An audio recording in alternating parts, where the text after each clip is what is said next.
I hope you've already seen our review of the new Mercedes GLB. This is the Mercedes EQB. It's the all-electric derivative of the GLB, and it's for people who like the size and flexibility that the GLB gets you, but not its tailpipe emissions.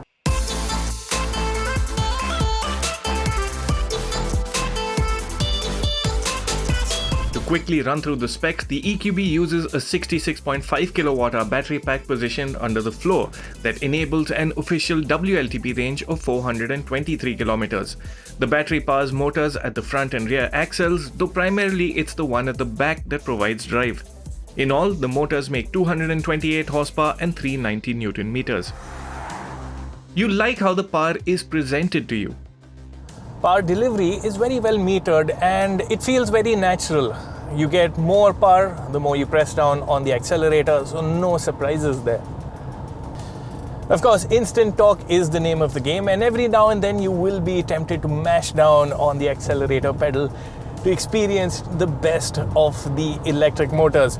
It is really handy on our roads because overtakings go by like this.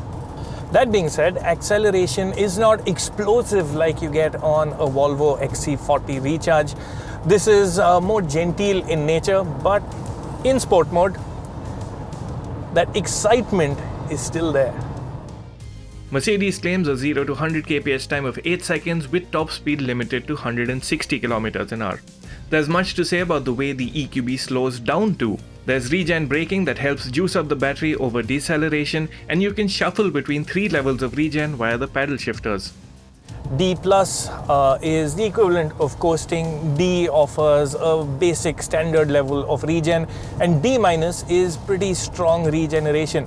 In fact, it can take you off guard because when you're going fast and you just lift off the accelerator, the braking force from the electric motors alone is quite strong. That said, even at max regen, the car doesn't come to a standstill, so you can't do one pedal driving. You will have to press the brake under, say, about 8 to 10 kilometers an hour.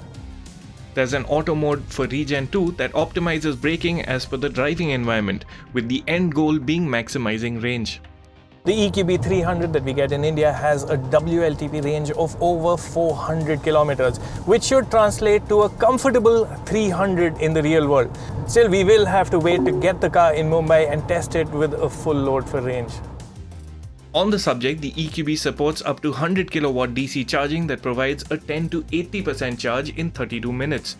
The option owners will likely make more use of is the 11 kW AC charger provided with the car. You can't talk EVs and not talk silence. One of the highlights on the EQB, and expectedly so, is refinement. It's one of the reasons you'll be tempted to spend, well, quite a bit more over the standard GLB. There's no engine, so of course no engine noise, and pretty much all that you'll hear with the music system off is a bit of wind noise at the A-pillars. Road noise is also really well contained. In fact, Mercedes says the EQB rides on special sound insulating tires. The EQB also has another advantage over the GLB. An area where the EQB feels marginally better than the GLB is in ride comfort. It feels more absorbent and takes things in its stride. An important point about the EQB to bring in is ground clearance. Now, its ground clearance reads 155mm, but that is a laden figure, which means with a full load. And as we've experienced on speed breakers, this car doesn't touch anywhere. And that is something particularly of note if you've been in an EQC, a car that notoriously touches everywhere.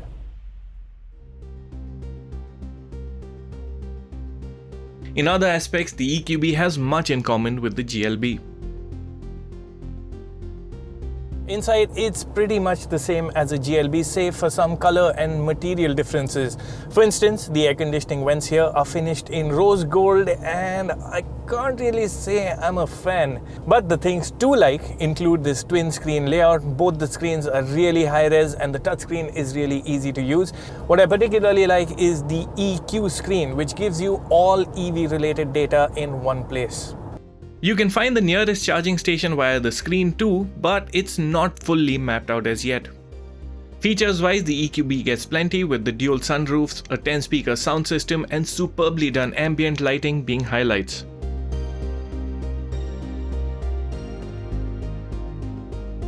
Safety kit includes 7 airbags, active lane keep assist, blind spot detection, active brake assist, and ISOFIX child seat mounts. The EQB is the same as the GLB in terms of cabin space. The middle row seats offer the same fore and aft movement, but because the EQB's floor is higher to accommodate the battery pack, you're sat in a more knees-up position here. As for space at the very back, it's suitable only for kids, and there are no AC vents either. With all 7 seats up, you get 110 litres of luggage space. The third row seats and the second row seats do fold flat for occasions when you need max luggage capacity.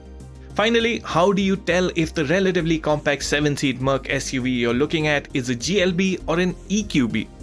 There's quite a bit actually. The EQB has softer lines, there's a black panel that sits in place of the traditional grille, and there's Merc's EQ series typical light bars at the front and rear ends. At night, the light signatures do give the EQB a look very distinct to the GLB.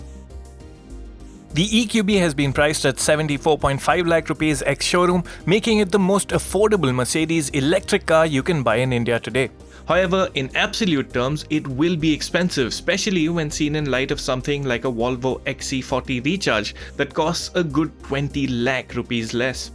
As is, the EQB is a very likable car. It's quiet and quick like you'd expect it to be, and it's also got all the trappings of a modern Mercedes. But its USP is that third row of seats that gives the EQB a flexibility that no other luxury EV offers. What remains to be seen though is if buyers will be willing to pay the big money for that USP.